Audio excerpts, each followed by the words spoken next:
bom? Pode ir. Podemos começar? Boa noite a todos. É um prazer a gente estar apresentando aqui mais um webinar da Sociedade Brasileira de Medicina Nuclear, tentando superar esse momento de dificuldades que a gente passa, tanto pela questão da pandemia, do Covid, como pelas implicações que vieram junto com ela, tanto no âmbito pessoal e individual de cada um, assim como no âmbito dos nossos serviços de medicina nuclear. E a ideia do webinar de hoje é a gente discutir um pouquinho como gerenciar um serviço nesse momento tão difícil, tão peculiar, e ver a ideia de colegas renomadíssimos na nossa especialidade e que têm uma experiência com gestão e todos muito queridos e membros muito ativos da nossa sociedade. Então, eu começo agora chamando para falar um pouquinho da São Paulo, que é um dos principais picos da doença, o Dr. Dalton. Dalton, na sua visão, como que a gente faz para gerenciar um serviço de medicina nuclear e superar esse momento de crise? Bom, obrigado pelo convite, Jorge, sociedade, e é um prazer estar aqui, falar para todos vocês, trocar um pouquinho de experiência.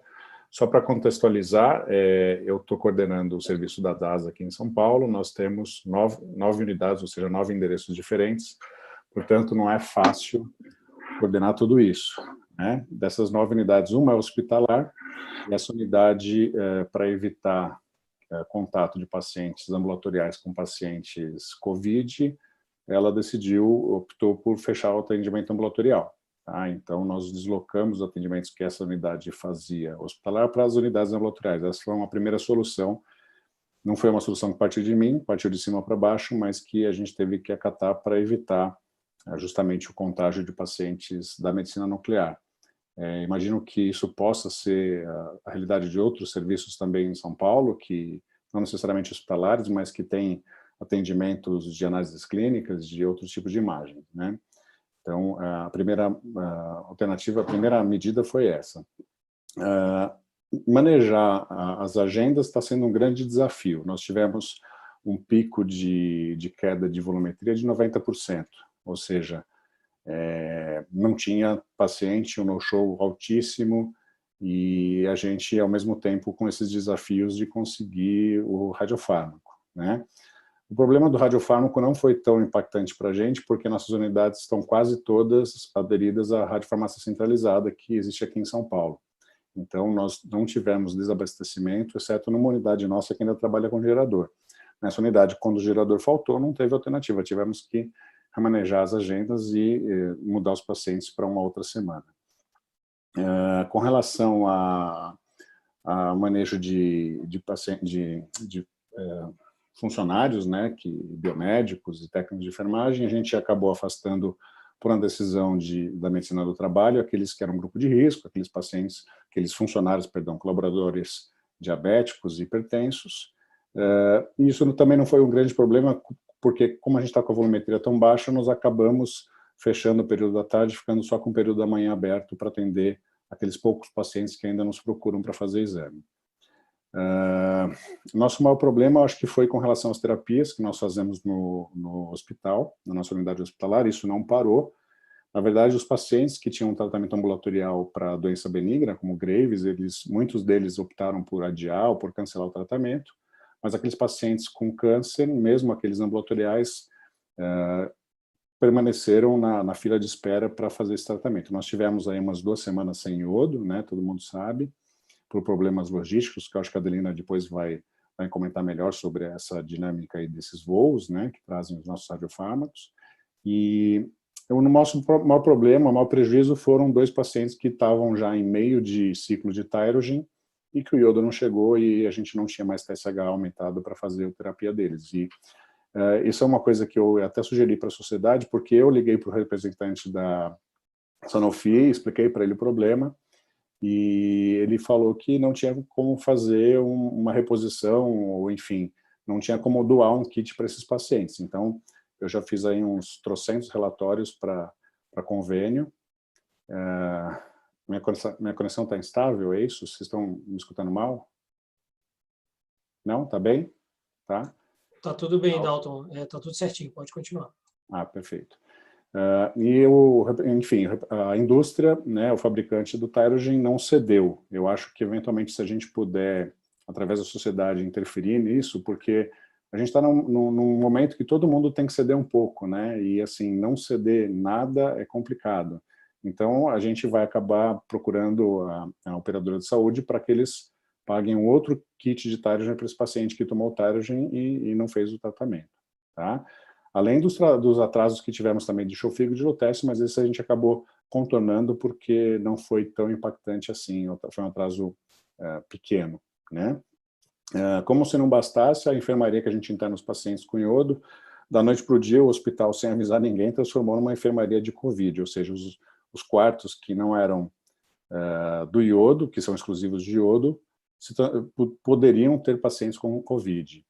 E a gente, obviamente, eu reclamei, isso não durou mais que uma semana, mas nesse período foi muito tenso, porque os físicos do hospital falaram, não, a gente não vai mais, né? E, assim, a única alternativa que eu tive para manejar isso foi convencer a diretora do hospital que aquele andar, aquela enfermaria não poderia ser uma enfermaria de Covid, e aí eles atenderam e reverteram isso, e graças a Deus está correndo tudo bem por enquanto, tá? Com relação ao futuro, eu acho que não tem fórmula mágica, né?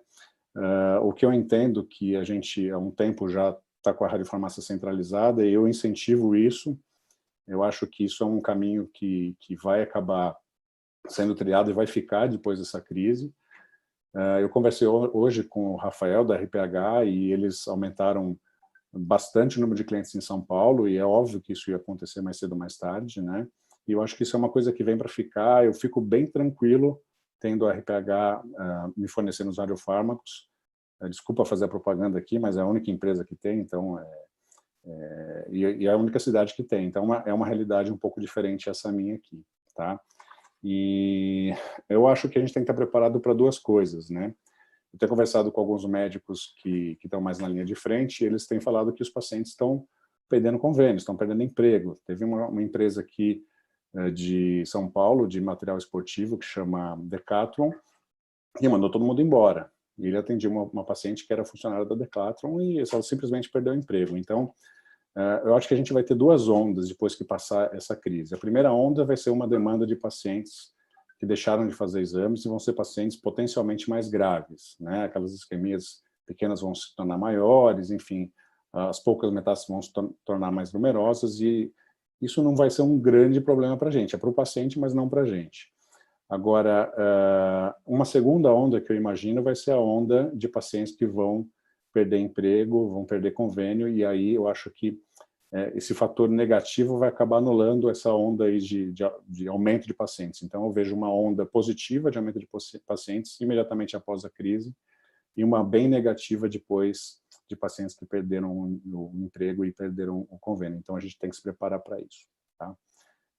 Bom, essa experiência que eu tinha para passar, e fico à vontade aí para responder questões. Obrigado, Dalton. Muito interessante as suas colocações. Agora eu queria saber um pouquinho do Gustavo, como que você está fazendo aí para gerenciar o serviço em Brasília? Legal, boa noite, Jorge, boa noite aos colegas, um prazer estar conectado com vocês aí para discutir esse tema que é tão importante nesse momento, né? Achei interessante a fala do Dalton, e me inspirando um pouquinho no que ele trouxe. A nossa realidade aqui de Brasília é uma realidade particular do serviço, né, onde a gente tem 6 unidades. Dessas 6 unidades, uma é hospitalar, e em acordo com o hospital, a gente entendeu realmente por bem não continuar essa operação momentaneamente, e também em virtude da queda do movimento, que em termos de PET foi em torno de 50%, 60%, e medicina nuclear geral um pouco mais. Acho que o movimento que mais se manteve aqui na nossa realidade foi o de terapia. A gente acabou restringindo essas operações, então optamos por fechar também temporariamente outras 2 unidades. e concentrar um pouco mais, com todos os cuidados e recomendações, a operação em 3 das nossas unidades. Aqui em Brasília, a gente não foi tão atingido pelos problemas logísticos. Eu acho que esse não foi um problema maior aqui. A gente teve uma situação semelhante a essa do Dalton também, demora de chegar o iodo, precisar de contornar a questão do Tyrogen, mas não causou aí dificuldades maiores, não. A gente conseguiu reverter a tempo. E acho que os desafios são comuns, né?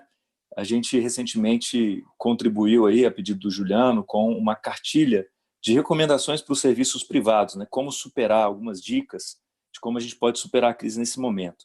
E nessa cartilha a gente pontuou, dividiu didaticamente, né, em 3 pontos. Então, a questão assistencial, a questão de pessoas e a questão financeira. Acho que a questão assistencial, a sociedade fez um trabalho excelente quando o Rafael publicou, né, ele escreveu e a gente publicou aquele documento sobre as recomendações da sociedade em termos de funcionamento dos serviços de medicina nuclear. O Claudio Tinoco, hoje também, o professor Tinoco fez uma contribuição muito interessante, compartilhando conosco um artigo de Singapura, de como eles têm tratado a questão do paciente que vai fazer a cintilografia de perfusão miocárdica, os cuidados em relação ao estresse. Então, acho que tudo isso a sociedade está muito atenta e tem nos guarnecido, tem nos dado segurança de como fazer essa operação nesse momento de crise, né? Mas eu quero ressaltar aqui alguns pontos da cartilha que algumas pessoas têm nos procurado, têm discutido.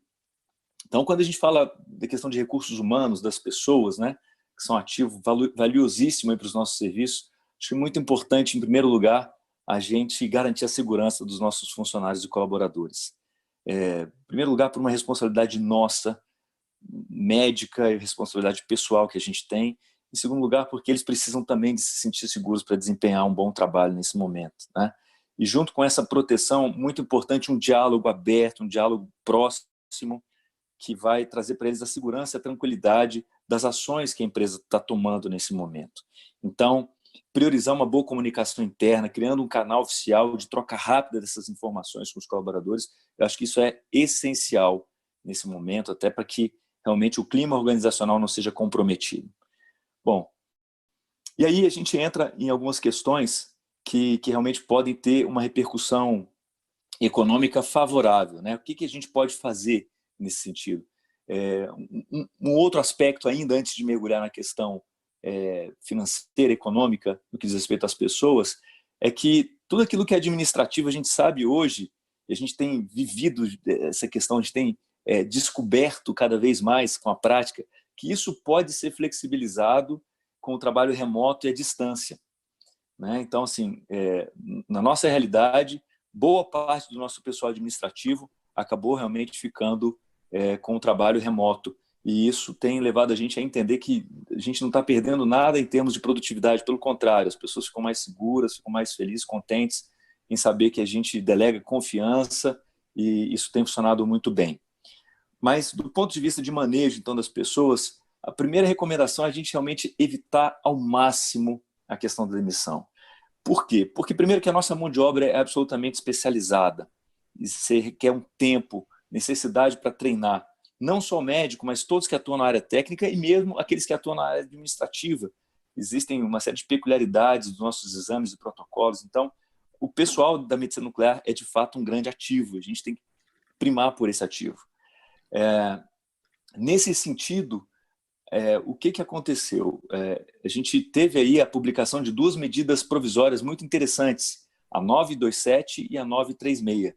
Essas medidas provisórias, elas facilitam a concessão de férias para os colaboradores, a utilização de banco de horas, a possibilidade de acordos individuais nos contratos de trabalho e flexibilizam também a carga horária de trabalho com uma remuneração proporcional dessa carga horária. Existe também uma possibilidade de suspensão temporária do contrato de trabalho, mas que a gente também entende que, assim, se a operação continua, é melhor você reduzir, e a MP 936 nos possibilita reduzir até 70% da carga horária do trabalhador, com uma remuneração proporcional de 70% da remuneração desse colaborador, com o governo subsidiando praticamente 100% do restante, de forma que você pode, então, otimizar a sua equipe, reduzir a carga horária, reduzir a sua remuneração. Então, isso te dá uma flexibilidade muito grande no sentido de não precisar de abrir mão, de demitir os colaboradores. É isso que a gente tem procurado fazer aqui em Brasília. Então, a gente refez toda a carga horária dos colaboradores e a gente tem entendido que isso, além de estar trazendo para eles uma segurança, está garantindo para eles a renda e nos dá uma perspectiva de continuidade boa a partir do momento que essa crise começar a passar. Então, acho que isso é algo que realmente os serviços devem estar atentos, a sua parte administrativa aí da sua clínica deve estar realmente bem informada e procurando fazer. Medidas provisórias 927 e 936, elas têm possibilitado de fato grandes benefícios em termos de manejo das pessoas. Do ponto de vista financeiro, para a gente finalizar a minha participação, acho que é muito interessante a gente realmente estar de olho no caixa da empresa. Eu acho que a liquidez ela junto com as pessoas, um outro ativo fundamental nesse momento. Então, ficar de olho no caixa, evitar realmente o investimento nesse momento, reduzir os gastos, as despesas ao máximo e fazer realmente aquilo que é, de fato, imprescindível, né? Não é um momento de se investir, de expandir, pelo menos para a grande maioria das empresas, e as empresas de medicina nuclear, de forma geral, não são empresas tão grandes que tenham hoje essa possibilidade de sair aproveitando esse momento para investir. Eu acho que isso é uma coisa que a gente tem que estar muito consciente e ponderar bastante. E uma situação que a gente tem encontrado no dia a dia bastante favorável também é que todas as pessoas estão vendo a mesma situação. Então, a gente depende de uma cadeia de fornecimento de radiofármacos, de insumos, cadeia de fornecimento de serviços, né, para que o nosso serviço possa ser prestado. E a gente depende também, a gente aluga os nossos imóveis, a gente paga um condomínio. O que a gente tem visto é que todos os nossos stakeholders, todos os nossos fornecedores, eles estão absolutamente abertos para discutir os contratos e as relações de trabalho nesse momento. A gente tem encontrado um ambiente muito favorável, a necessidade de todos cooperarem para que a gente consiga sair o mais breve possível e da melhor maneira possível desse momento. Então, com isso, com essa conversa, com esse diálogo aberto, franco, com negociações transparentes, visando sempre o acordo ganha-ganha, a gente tem conseguido reduzir custos operacionais de forma muito significativa. E essa sugestão que eu queria deixar aqui, enfatizar, talvez o principal ponto da minha contribuição, é que vale a pena a gente procurar. A sociedade fez isso com os fornecedores comuns, que são os fornecedores de radiofármaco, e a gente tem logrado êxito, né? O Dalton mencionou uma empresa privada que abriu uma janela aí de redução, de subsídio, entre aspas, né, dos seus produtos. O IPEM tem sinalizado alguma coisa que a gente espera em breve realmente uma posição oficial, mas no sentido de facilitar o pagamento também dos geradores. Empresas fornecedoras de flúor também têm flexibilizado um pouco a forma de pagamento, reduzido o preço. E acho que da mesma forma que a gente consegue isso com os nossos fornecedores de radiofármaco, a gente também tem conseguido com tantos outros fornecedores, e a gente deve buscar isso. Talvez nesse ponto esteja aí uma grande dica, uma grande possibilidade da gente melhorar, reduzir o impacto da crise no nosso serviço nesse momento. É isso que, em princípio, eu queria trazer, Jorge. Agradeço a oportunidade e fico à disposição também. Obrigado, Gustavo. Excelente as contribuições que você trouxe. Então, agora eu gostaria de chamar a doutora Simone, que tem uma experiência peculiar com o Sistema Único de Saúde e acho que pode trazer uma visão enriquecedora. Simone, tudo bom com você? Boa noite, pessoal. Estão me ouvindo? O áudio está bom. Primeiro, eu gostaria de agradecer a George, ao Rafa, a Sociedade Brasileira de Medicina Nuclear, de estar participando dessa mesa aqui, desse Web Meet, realmente com pessoas tão conhecedoras, né, dos serviços e tudo. Eu acho que está sendo muito importante. Eu tive um probleminha com o meu áudio, perdi a fala, boa parte da fala de Dalton, e peguei uma boa parte da de Gustavo.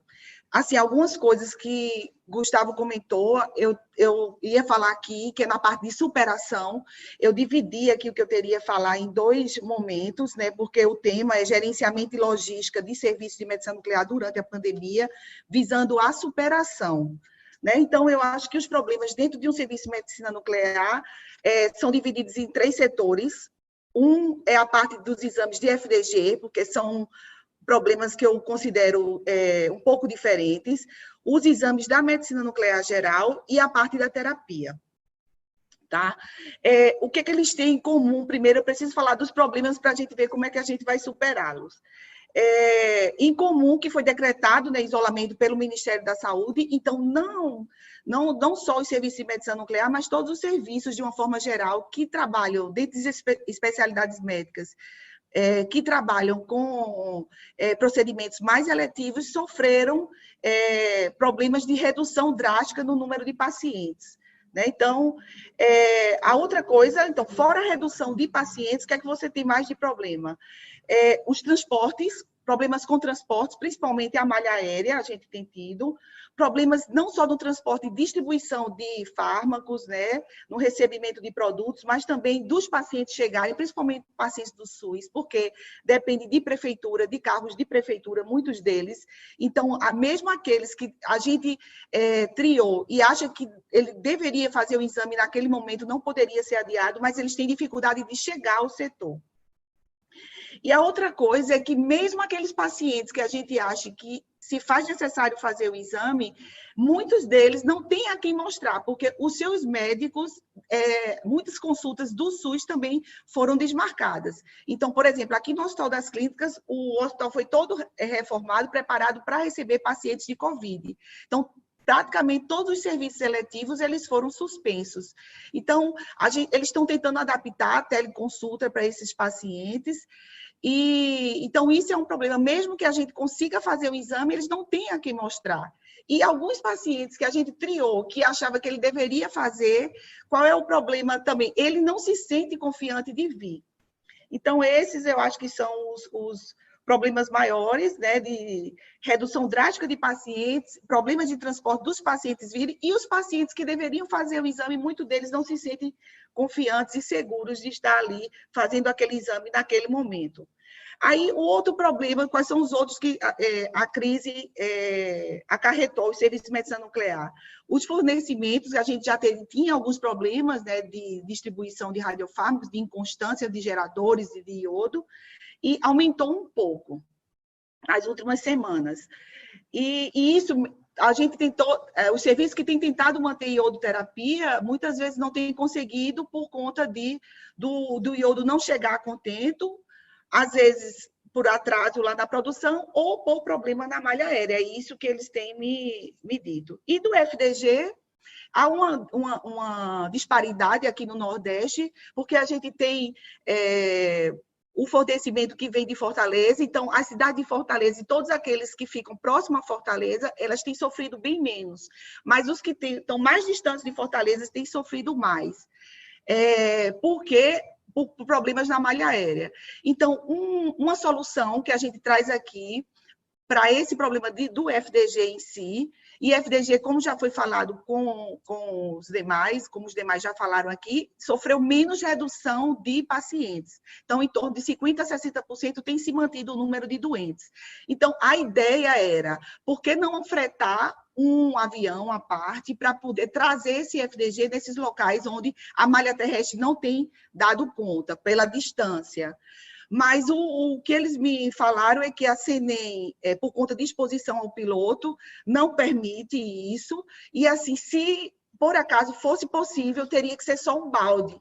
Então, isso não daria para distribuir para todos os serviços. Então, é uma forma da gente pensar em alugar avião, mas como a gente resolve esse problema da exposição ao piloto. Da iodoterapia, o que é que a gente tem tido problema com o SUS? As enfermarias de SUS são dentro de enfermarias de Covid. Então, o paciente, para entrar nessa enfermaria, eles podem se contaminar. Em outros serviços, o que é que tem acontecido? As enfermarias de iodoterapia ou de terapia com radionuclídeo, elas têm sido transformadas em enfermarias para outras doenças, já que as enfermarias que eram para aquelas doenças estão sendo usadas para Covid. Então, em muitos serviços, aqui no Nordeste, foi interrompida a iodoterapia por falta de leito, certo? Então, qual a solução? A gente tentar ver com a CENEM se poderia, nesse momento, a norma 3.05 ser, não mudada, mas ser adaptada a essa fase.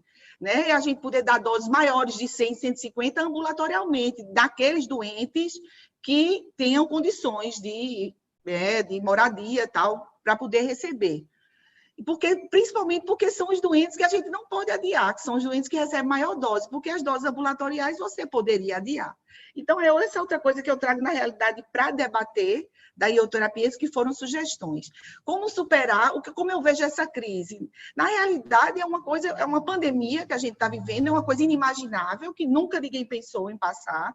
Não só é a medicina nuclear que está sofrendo, são várias áreas estão sofrendo. É um momento que vai passar, a gente sabe, e eu acho que o termo que eu vi bem, é um período de hibernação. Então, o que é hibernação? A gente tem que continuar vivendo, não vai fechar serviço para o resto da vida, são 2, 3 meses, mas com o mínimo de recursos possíveis. Então, você vai ter que gerenciar tanto a compra de radiofármacos, como também o próprio serviço de funcionários, de escala, de tudo isso. Então, eu acho que essas sugestões que Gustavo deu, eu, infelizmente, não assisti a parte de Dalton, são importantes em termos de você reduzir carga horária de funcionários, né? Tentar não demitir, isso realmente, a gente tem utilizado aqui, essa possibilidade de você pagar uma parte e o governo está absorvendo, eu acho que o prazo são 2 meses, então vai ajudar a gente nessa crise, e a gente tem certeza que isso vai passar e tudo vai retornar. À medida que os médicos forem voltando aos seus consultórios, tudo isso vai voltar. Agora é um momento que quem tem dinheiro em caixa vai ter que gastar, né? E para se gastar o mínimo possível é fazer esse balanço entre o que você vai estar consumindo, né? E o que você poderá receber disso aí. Então, eu trouxe mais na realidade, o SUS realmente, a parte de medicina nuclear geral, reduziu 90%, e a parte de PET em torno de 40%. Então, os serviços estão com 60% da demanda. E aí, o que é que a gente pode ajudar nesse serviço? É como melhorar a distribuição de FDG aqui no Nordeste, e a parte da iodoterapia, principalmente para esses pacientes que precisam tomar maior dose, como é que a gente pode resolver esse problema com a CENEM, de você poder dar uma dose maior de 100, 150 e liberar o doente, ou deixar ele até o final do dia numa salinha dentro do setor e poder liberar isso com tranquilidade. Eu acho que é um momento que todo mundo tem que se adaptar. Então, essas são as minhas sugestões. Obrigada. Obrigado, Simone. Acho que conseguiu colaborar e bem dentro do que a gente imaginava. Agora, eu queria perguntar para a Adelina, como que está sendo gerenciar um serviço privado no Nordeste e quais mecanismos você tem utilizado para sobreviver a essa crise?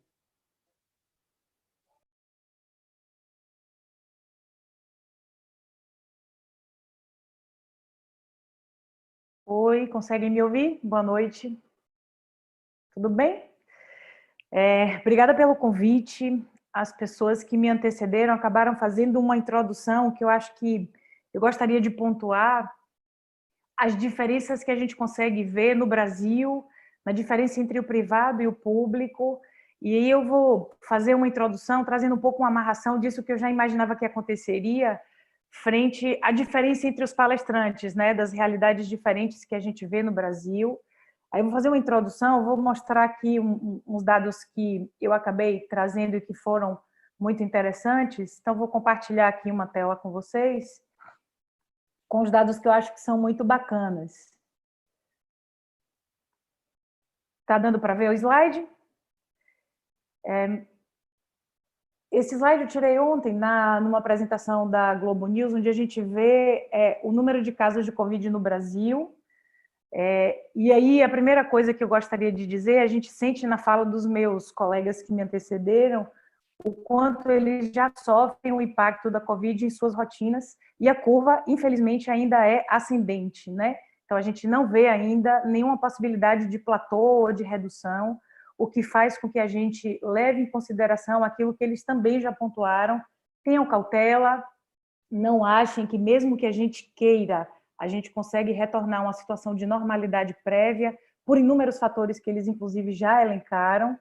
Existe outra diferença que eu também queria pontuar, que vai estar aí na entrelinha da diferença de nós como palestrantes, que é a diferença entre o número de casos por região do Brasil. Então, o Sudeste tem muito mais casos, ao mesmo tempo tem mais infraestrutura para atender o paciente de Covid, e hoje, eu diria que assim, é quem vai sentir mais o impacto pela presença do Covid em restrição de leito, que acaba trazendo medo à população, medo de circular, e isso acaba impactando nos nossos serviços, por redução de demanda das pessoas terem medo de sair de casa. Isso é um pouco menos importante no Nordeste, e aí vale pontuar que o Nordeste tem a contribuição do estado do Ceará, que tem uma quantidade de números de Covid muito grande, né? Então impacta nesse número. Se a gente olhar aqui a curva da Bahia, que fez política de isolamento bem precoce, a gente tem aqui, está pontuado, esse foi um professor da Universidade Federal da Bahia de epidemiologia que compartilhou comigo, aqui é Manaus, e aqui a gente vê aqui estado do Amazonas e aqui Bahia, a gente tem uma curva muito suave, trazendo um pouco para a minha realidade. Então isso era muito mais para trazer para vocês um panorama de como talvez essa diferença gere uma resultante. Meu principal problema hoje, se eu estivesse trabalhando com material, talvez não fosse tanto a redução de pacientes como o Dalton experimenta em São Paulo. Então, eu provavelmente não teria, se eu tivesse todos os materiais na mão, eu não teria um decréscimo de 80% no meu movimento, mas eu estou tendo. Qual é o meu problema principal? Falta de fármaco. Então, nos primeiros 15 dias, faltou molibdênio para todo mundo, faltou iodo para todo mundo. Agora, o Nordeste quase todo falta FDG. Vou compartilhar uma tela de novo, que tem um dado aqui muito bacana, que eu queria mostrar para vocês. Where is it? Só um minuto. O número, bom, vou achar aqui, mas basicamente o número de ciclotrons que a gente tem para atender o Brasil é muito pequeno. Aqui, está aparecendo a tela? Uns mapinhas? Ainda não, né? Só um momento.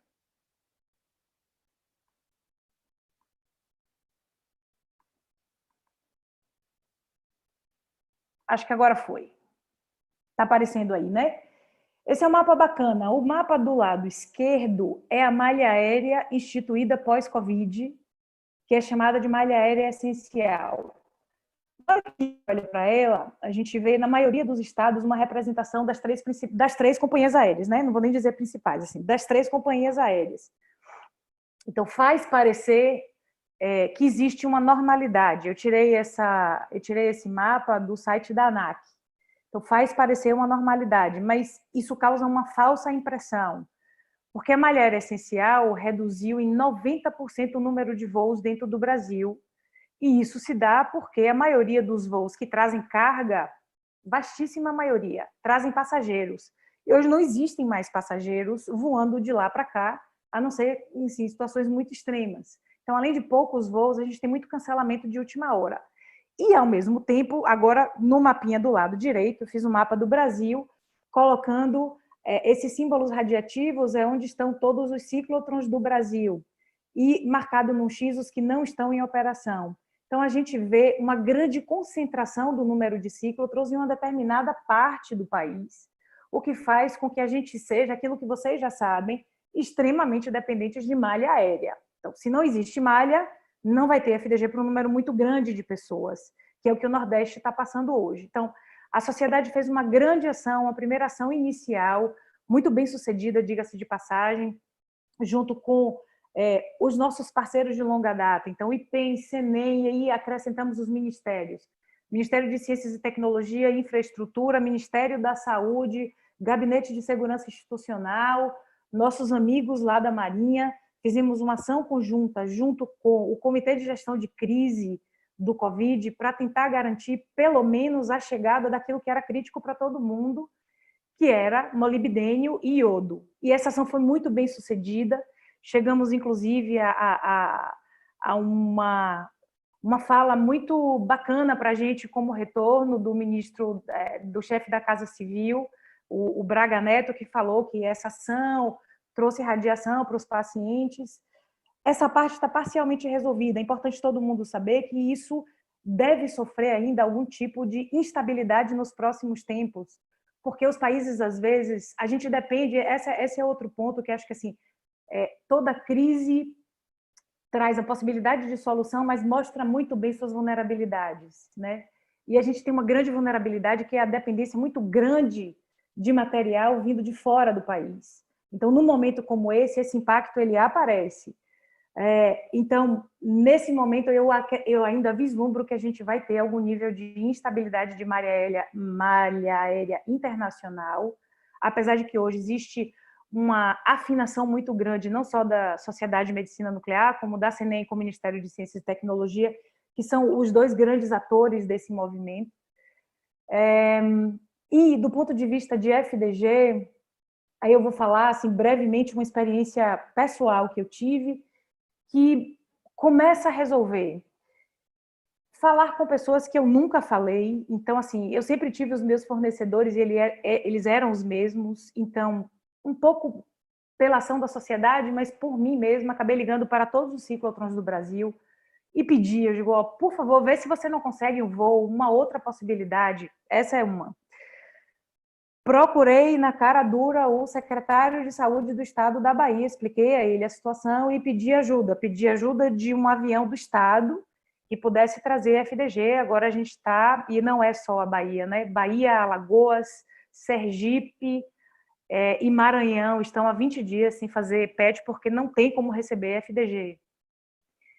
E tive uma sinalização positiva. Então, o secretário de saúde ele se sensibilizou e está fazendo uma intervenção junto à FAB, que ainda não se concretizou, mas a cada dia a gente evolui um pouco mais para eventualmente trazer FDG para cá.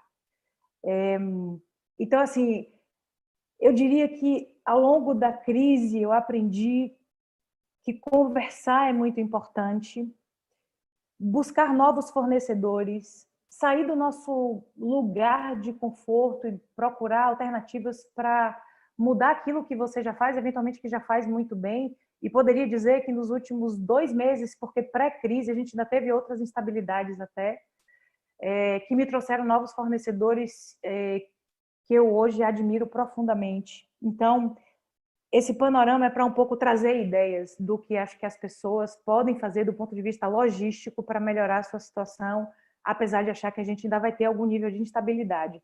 Então, minha mensagem é um pouco essa, vamos ver se aparece, que é pensar um pouco fora da caixa. Porque para a gente sair de situação de crise, se a gente ficar sentado fazendo a mesma coisa que a gente fazia antes, provavelmente aquelas estratégias não vão funcionar. É isso. Obrigada, Adelina. Muito pertinente as colocações. Acho que foram ideias também enriquecedoras aí para o nosso debate.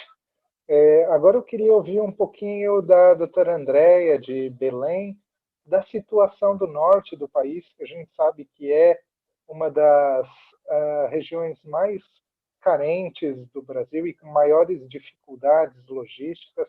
Como que está sendo aí no norte e como fazer para superar essa crise aí no norte, Andréia?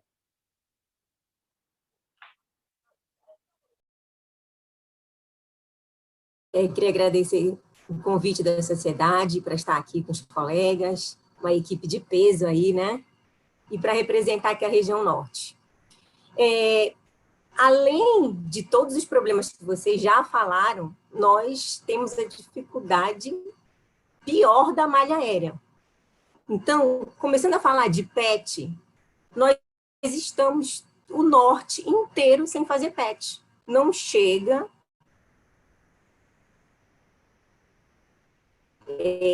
como a Adelina acabou de falar, todos os estados. Na verdade, assim, PET nós temos no Pará, no Amazonas, e agora foi montado um em Rondônia. O colega acabou de instalar um aparelho de PET, não conseguiu nem fazer a calibração, porque a fonte de germânio não chegou. Não fez application, não fez nada. Está lá completamente parado. Né? Então, aí nós... em primeiro lugar. Então, além de todas as situações que vocês já citaram, muito bem citadas, nós não temos FDG. Então, não conseguimos nem pensar em outras situações de logística do nosso serviço.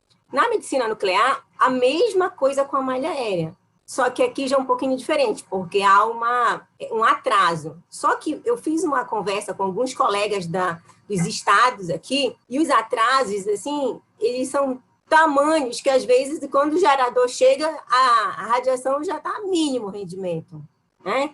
Aqui no Pará, Amazonas e Amapá, nós conseguimos, está chegando com dificuldade, mas está chegando. O colega de Santarém, que é interior do Pará, não chega o voo, então ele teve que mandar de barco, de Manaus para Santarém, 2 dias de barco. Imagina como chegou já esse gerador lá em Santarém, né? Um colega de Rio Branco disse que o gerador dele ficou parado 1 semana em Brasília. 1 semana. Quando chegou, é a situação. Porto Velho, eles estão tendo só 2 voos por mês. A programação é um voo houve no dia 11 e outro vai haver no dia 30. Então, é muito mais crítica aqui a nossa situação, não só, nem falando só de FDG, mas do próprio gerador de Tecnesse, do iodo. Então, nós temos essa dificuldade. Esses voos que foram reduzidos, a ANAC reduziu para 75 voos, ele tinha por mês, e agora vão se reduzir para 25 voos no Brasil. Imagina, o que vai chegar aqui para a gente? Não vai chegar nada. Então, realmente, além de tudo que vocês já falaram, a nossa situação se multiplica-se ao quadrado. E quanto às medidas, eu, sinceramente, os serviços que são pequenos, nós tivemos que dar férias coletivas para os colegas, para os nossos colaboradores, ou então suspensão de contrato, que pode ser feito, o governo está autorizando até por 60 dias, suspensão de contratos. E, fora disso, a redução do horário de funcionamento das clínicas, um rodízio entre os funcionários, isso aí outras clínicas, os colegas têm feito, e tentando o que possível viabilizar. No nosso hospital público, SUS, nós não tivemos redução de demanda. Os pacientes, eles vêm de várias cidades, dos 140 e poucos municípios do Pará. Então, eles vêm, eles têm dificuldade, mas eles vêm. Então, nós continuamos. A dificuldade é que eles chegam e o iodo ainda não chegou. Às vezes, nós temos que deixar os pacientes nas casas de apoio, já aconteceu, o paciente está desde terça-feira, o iodo só chegou no sábado, para poder fazer. Passamos o sábado e domingo fazendo internação dos pacientes. Então, isso aí dificulta, mas no SUS, nós, dentro do possível, nós continuamos, porque a nossa demanda não diminuiu, nós só estamos tendo que manejar o tempo que os pacientes vão fazer os exames e os tratamentos. Agora, então, quanto também a essa viabilização dos voos, exatamente, nós estamos tentando, eu já mandei um comunicado para o governo do estado do Pará, estou aguardando a resposta, e do comando das Forças Aéreas também, para ver se nós conseguimos viabilizar alguma coisa de voos para trazer o FDG para a gente. Assim como a Adelina falou, a gente realmente tem que sair da zona de conforto e ir atrás. Pensamos também se, através dos voos dos Correios, se poderia também, se seria alguma viabilidade. Entretanto, tem a situação da produção radiológica, e a conversa, até que ponto nós conseguiríamos sensibilizar as outras companhias aéreas, porque é só a TAM, então tem a Azul, tem a Gol, o que nós conseguiríamos fazer de sensibilizar? Outro ponto que os colegas, conversando com os colegas, também sugeriram, como nós poderíamos levantar capital de giro para as empresas. Se conseguiríamos ter esse capital de giro, se a sociedade poderia nos ajudar a conseguir um capital de giro com juros menores, é um ponto também que eu venho colocar a todos vocês. E, além de demorar a chegar, depois nós temos que pagar a fatura do IPEM, porque o radiofármaco saiu do IPEM, mas com rendimento de gerador ou de iodo muito pequeno. Então, é um prejuízo adicional. O gerador chega, mas a gente não consegue utilizar o que ele poderia nos fornecer. Então, é basicamente isso, é só para, na verdade, eu estou complementando o que todos os colegas já falaram e expondo a nossa angústia, que é maior ainda pela inexistência do radiofármaco, tá? Pela malha aérea. Obrigada também, coloco à disposição para responder as perguntas e o que for possível. Obrigada. Obrigada, Jean. Obrigado, Andréa. Ouvir esse seu depoimento é entristecedor. A gente fica desesperado e sabe como a região norte é carente e acaba sendo, nesses momentos, ainda mais prejudicada do que normalmente já é. Eu só espero que a gente consiga, de alguma forma, mitigar um pouco toda essa dificuldade que a gente está passando e possa, de alguma forma, sobreviver a isso e voltar a florescer, crescer, produzir, e, enfim, prestar um serviço essencial à população. Agora eu queria aproveitar e chamar o Dr. Rafael para falar um pouquinho do que ele pensa, como que a gente poderia se reinventar como especialidade e como prestadores de serviço médico nesse momento de crise. Tudo bom, Rafael? Bem, Jorge, obrigado a todos aí pela presença. Para a sociedade é uma grande honra e um prazer enorme ter todos aqui. A gente ter a chance de estar discutindo essas nossas diferentes realidades desse país continental. A gente comenta que mesmo a gente, eu, Jorge e outros colegas, estando na mesma cidade, a gente ainda consegue enfrentar realidades diferentes. Então, acho que esse é um dos grandes desafios. Não importa a cidade, efetivamente, a medicina nuclear vai ter diferentes desafios. E a gente, como o Jorge já comentou, e o Gustavo, acho que é diante das crises que a gente vê, tem grandes oportunidades. E a medicina nuclear já passou por inúmeras crises. Acho que aqueles em quem a gente se espelhou durante tanto tempo, aí, grandes mestres, professores nossos enfrentaram essas crises, e tenho certeza que a gente não vai desanimar diante dessa. Essa, com certeza, também é uma crise nunca vista antes, ninguém de nós imaginou passar por isso. Agora, eu acho que a questão, e aí eu queria abrir para todos vocês, diante das realidades locais, como nós podemos, cada um de nós, fazer uma meia-culpa e ir atrás daquilo que a gente pode fazer para colaborar. Não apenas como medicina nuclear, mas para a medicina nesse momento onde os pacientes, né, como um todo, precisam de nós. Não só, como o Jorge já comentou tão bem, da medicina nuclear, que ela é também uma ferramenta essencial para diagnóstico de muitos pacientes, lembrando dos pacientes, sejam eles oncológicos, cardiológicos, mesmo pacientes renais, onde às vezes um nefrograma, alguma coisa, pode mudar significativamente o prognóstico desses pacientes. Então, como nós podemos fazer nas questões individuais de cada um de nós, seja buscando as autoridades locais, como disse a Adelina, a gente tem que ter esse papel ativo de buscar, junto ao poder público, aqueles que, diante de todas as situações, nos pedem ajuda, essa é a hora de a gente também pedir ajuda deles.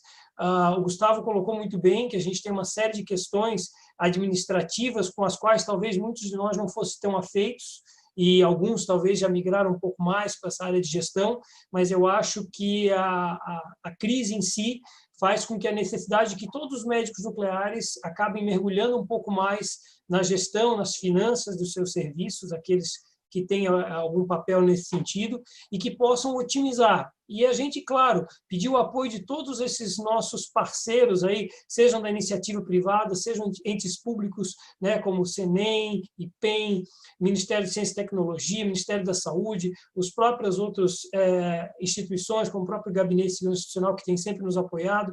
Isso é fundamental para que a gente, em parceria, crie novas soluções. Tenho certeza que eu acredito que a gente está indo para uma nova realidade. E a gente precisa se adaptar ao mundo pós-Covid. A gente vai ter uma nova realidade após essa pandemia e a gente vai precisar de soluções para lidar não só com o Covid, porque eu acredito pessoalmente que isso vai continuar nas nossas realidades, vai tender a ser um desafio no dia a dia, mas os outros pacientes, e a gente tem uma grande preocupação com o que se chama de talvez uma terceira onda, que seja talvez o impacto sobre a morbimortalidade dos pacientes não acometidos pelo Covid, mas pelas outras doenças crônicas. E aí eu queria ouvir a opinião dos meus colegas. Rafa, eu acho que a gente vai viver uma mudança de paradigma como sociedade, onde a gente vai ter que repensar a nossa estrutura, o que é importante e como se comportar em relação ao mundo, ao mercado de trabalho. E acho que se a gente puder tirar algo de bom dessa crise, que nós possamos nos realinhar como seres humanos enfim, dar valor ao que realmente tem valor. Algum dos colegas gostaria de fazer alguma colocação a mais, alguma colaboração? Eu gostaria de... Gustavo. Ô, Jorge. Então, seguindo aí, né, dando sequência ao que o Rafa e você falaram, eu gostaria realmente assim, de enfatizar alguns pontos que até já foram trazidos aqui. Concordo absolutamente com o Rafael, né? O mundo não vai ser o mesmo. A gente fica aqui na expectativa de que tudo volte à normalidade, né? Isso deve acontecer, a gente não sabe quanto tempo vai levar, mas o normal futuro não vai ser mais igual ao normal que era antes, né? O passado. Então, realmente, o mundo vai mudar, as relações vão mudar, eu concordo com o George, né? Assim, acho que essa crise, como todas as demais, as crises escondem oportunidades e cabe a nós realmente tentar identificar nesse momento difícil as oportunidades escondidas e aproveitar essas oportunidades. A oportunidade que a gente está vendo no nosso dia a dia é realmente a evolução das relações de trabalho, né? Então, delegar confiança, delegar com transparência, eu acho que isso mobiliza positivamente os colaboradores e vai ser um saldo positivo desse momento, né? Essa aproximação com os fornecedores, uma relação também mais transparente, buscando sempre o ganha-ganha, a relação de ganhos dos dois lados, isso pode levar a soluções conjuntas e a melhorias em todas as relações, em todos os níveis, né? A questão de otimização dos recursos também, que já foi tão falada aqui, muito importante a gente estar sempre de olho. A crise, ela vem despertar na gente essa necessidade, né? A aproximação dos colegas demandantes do ponto de vista assistencial, acho que isso é fundamental e hoje a gente tem essa oportunidade, né? Os convênios estão aí, de certa forma, dificultando os procedimentos seletivos, mas a gente, junto com os colegas, se apresentando a eles como solução para resolver esses problemas, encurtando o espaço de tempo, né? Já que o espaço físico a gente tem que preservar a distância, eu acho que isso pode ser muito útil e trazer benefícios para os pacientes, né?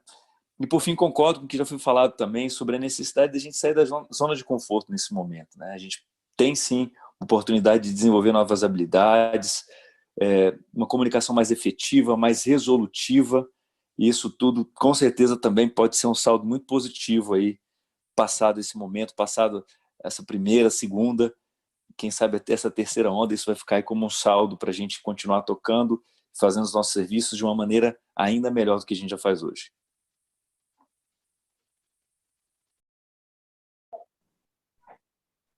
Então, agora para finalizar, então eu gostaria de agradecer a todos que participaram como debatedores aqui, então Dalton, Gustavo, Delina, Andréia, Simone, Rafa, doutor Rafael, desculpa, Liz, e gostaria de agradecer a todos que assistiram esse web meeting. Espero que tenha sido úteis para as informações e espero que a gente possa ter melhores notícias e um webinar mais festivo brevemente. Abraço a todos, boa noite. Boa noite, obrigada.